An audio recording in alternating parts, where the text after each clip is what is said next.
J'entends la pluie qui viendra sonner les clochers de la victoire, fixer les esprits de ma voix comme une étoile. Bonjour. Bonjour. En fait, au Gabon, chacun est utile, quelle que soit la place qu'il occupe. Et je ne vais pas m'étendre sur moi-même, mais en même temps, c'est toujours intéressant aussi de se présenter, parce que le Gabon est devenu un pays de la confusion. Comme je le disais samedi, que les personnes n'ont pas arrêté d'usurper la place des uns et des autres. Nous sommes un des rares pays en Afrique où chacun est docteur. Et les paysans doivent se taire, les vendeurs du marché doivent se taire, les électriciens doivent se taire. Si tu n'as pas fait d'études, ben, il faut que tu laisses passer les docteurs. Ben, depuis 50 ans, les docteurs marchent avec ceux qui nous ont réduits en esclavage. Donc désormais, chacun devra exister à travers les actions qu'il pose. On ne peut plus se présenter simplement grâce au diplôme qu'on a eu. On doit se présenter par rapport aux actions qu'on est amené à poser. Parce que dans un pays, tout le monde est important. Et c'est en cela que commence le changement de mentalité. C'est vrai que je suis privilégiée, moi. C'est vrai. Rien ne me destinait à être dans l'opposition. J'ai passé ma petite enfance dans mon village, dans la brousse, non loin de Bita, parce que j'ai été gardée par mes grands-parents, ma grand-mère, dont je porte le nom, Mongomontolo, donc je m'appelle Mongomeya, bien qu'étant la fille de Monsieur Ossé. Et Monsieur Ossé était l'ancien ambassadeur du Gabon à l'UNESCO, que Monsieur Jean-Ping a remplacé. Et ma mère, Madame Meya, a été une des premières femmes gabonaises à être institutrice. Ce fut aussi la première femme gabonaise africaine à être en poste de diplomate à Paris, au poste de vice-consul. Moi-même, j'ai grandi dans le Maine-et-Loire, à l'institution Saint-Joseph, auprès de mon oncle Komavi Ossé, qui lui-même était professionnel dans le foot, puisque c'est une histoire de foot dans ma famille, puisque Pierre-Emerick Aubameyang est mon neveu, et que le père d'Aubameyang et la mère d'Aubameyang et mon père, c'est même père, même mère, comme on dit au Gabon. C'est pas qu'on a dit, c'est bizarre.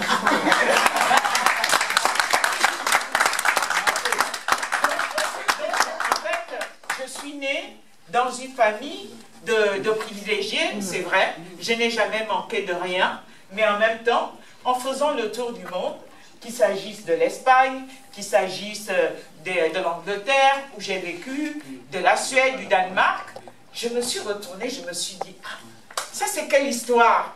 J'arrive du Gabon, pays considéré comme le Koweït de l'Afrique, et je me rends compte que l'indice de développement humain est un des plus bas du monde.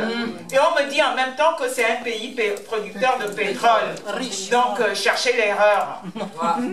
Et dans tout ça, on me dit qu'on est 1 500 000 habitants. Et le budget de l'État gabonais est de 1000 milliards de francs CFA. Et quand je regarde vraiment, je me rends compte qu'il y a des Gabonais qui vivent avec moins de 5 € par jour. Donc il y a un problème. Et quand on regarde la population gabonaise, puisque je suis féministe, quand on regarde la population gabonaise, on s'aperçoit que plus de la moitié de la population gabonaise, ce sont des femmes. Un pays dans lequel les violences faites aux femmes ne sont pas considérées comme un crime.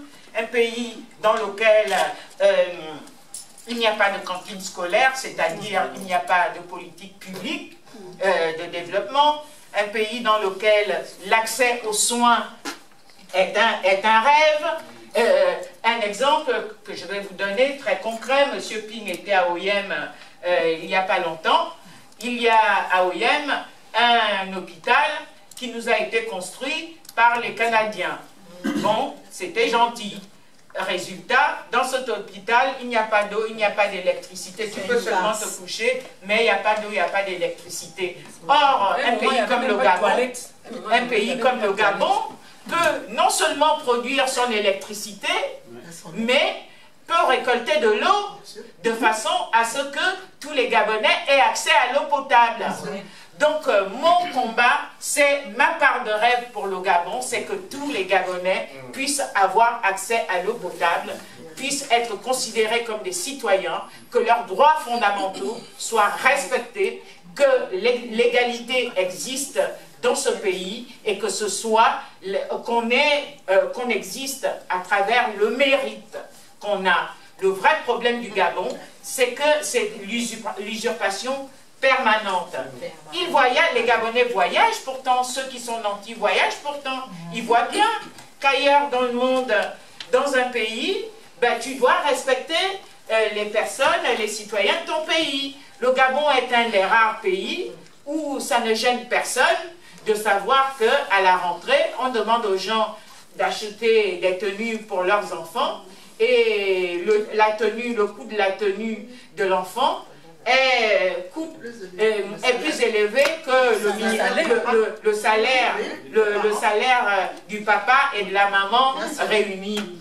Donc, je voulais dire tout à l'heure, parce qu'il va falloir qu'on avance. Quand je travaillais avec Maître Agonjo, c'est la raison pour laquelle, avec Claude Evin, on avait décidé de mettre en place la sécurité sociale universelle. Donc, le peu qui existe au Gabon, là, c'est encore nous. Donc, vous devez savoir que la sécurité sociale des fonctionnaires qui existe là, c'est une proposition de Pierre-Louis Agonjo Boukawe et que j'ai été chargé par lui d'aller voir Claude Evin, ancien ministre de la Santé, pour réfléchir à une sécurité sociale universelle pour que tout le monde puisse avoir accès aux soins. Et si M. Ping est élu, on va essayer de l'élargir de façon à ce que les paysans, les ouvriers, les femmes du marché puissent être prises, que tout le monde puisse être pris en charge. Voilà concrètement ce que ça veut dire aller voter Ping. Aller voter Ping, ça ne veut pas dire qu'on va venir vous distribuer des kits de dindon ou des congélateurs dans lesquels tu ne pourras rien mettre. Aller voter Ping, c'est s'occuper du bien commun. Je vous ai parlé samedi du concept cher à Nelson Mandela, le concept de Ubuntu. C'est la capacité à se dépasser. Et petit à petit, chacun dans sa tribu, chacun dans son quartier, va se demander qu'est-ce que je peux poser comme acte positif dans mon pays pour apprendre à me dépasser. Donc c'est le dépassement de soi. Quand M. Ping dit le slogan à l'abri de la peur et à l'abri du besoin, à l'abri de la peur parce que nous vivons dans un pays stalinien où vous pouvez être arrêté pour vos idées, où on peut au petit matin venir vous cueillir sans que qui que ce soit n'ait à faire quoi que ce soit pour vous. C'est le cas de nos militants, de nos jeunes militants qui sont en ce moment en prison. Et je recommence, comme je l'ai dit samedi, je souhaite que les observateurs de l'Union européenne qui sont sur place aillent voir les conditions de leur détention. Parce que j'estime que cela rentre dans le cadre de leurs compétences et que personne, nul ne peut être arrêté pour ses idées.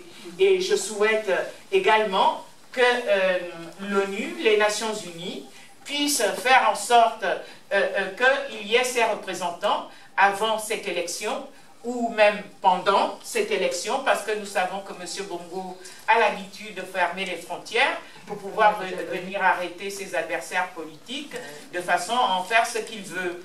Et je souhaite aussi attirer l'attention sur le fait que la présidente de la Cour constitutionnelle, qui était membre de la famille Bongo, et le président de la Commission nationale électorale, qui a l'air bien partial, je souhaite que ces deux personnes, que les observateurs de l'Union européenne qui sont au Gabon, n'attendent pas le jour de l'élection pour pouvoir dire déjà ce qu'ils ont constaté depuis leur arrivée au Gabon. parce que je suis sûre qu'ils ont pu noter qu'il y avait des urnes qui étaient déjà bourrées, ça et là, à Port-Gentil, à Libreville, et que nous n'avons pas besoin de tourisme politique au Gabon, nous avons besoin de personnes sérieuses qu'on envoie sur place et qui disent à l'Union européenne ce qu'elle constate. Nous n'attendons pas qu'elle vienne entériner le fait que M. Bongo a gagné. Donc, c'est ce que je voulais vous dire pour ne pas avoir à monopoliser la parole. Donc, qu'est-ce qu'on fait samedi? On fait quoi? C'est un homme, une femme, une voix. Donc, dans l'enveloppe, vous prenez l'enveloppe, vous mettez le bulletin de vote de M. Ping. Pourquoi? Parce qu'aux États-Unis, ils ont reçu une circulaire dans laquelle on leur dit de mettre plusieurs bulletins de vote dans l'enveloppe. Or, quand vous mettez plusieurs bulletins dans une enveloppe, ce sont des bulletins nuls. Donc, un homme, une voix, une femme, une voix, une enveloppe, Monsieur Ping. Donc voilà. Donc, Monsieur Ping, le Gabon à l'abri du besoin.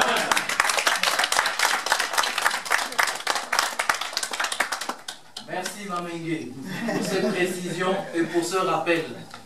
Une voix, un candidat. On vote samedi pour Jean-Pierre. Je vous entends pas. Jean-Pierre. C'est osé. Jean-Pierre. Pour Jean-Pierre. Le Gabon à l'abri de la peur. Et le Gabon à l'abri du besoin. Je passe la parole. Mes anges pleurent assis sous les rodins de bois. Ils se tiennent la tête à deux mains. Ils disent que le village est mort et que les sages ne sont plus à leur côté. Ils m'annoncent que la maison est vide. Mes anges sont tristes, mes anges me sollicitent. Mon absence leur pèse.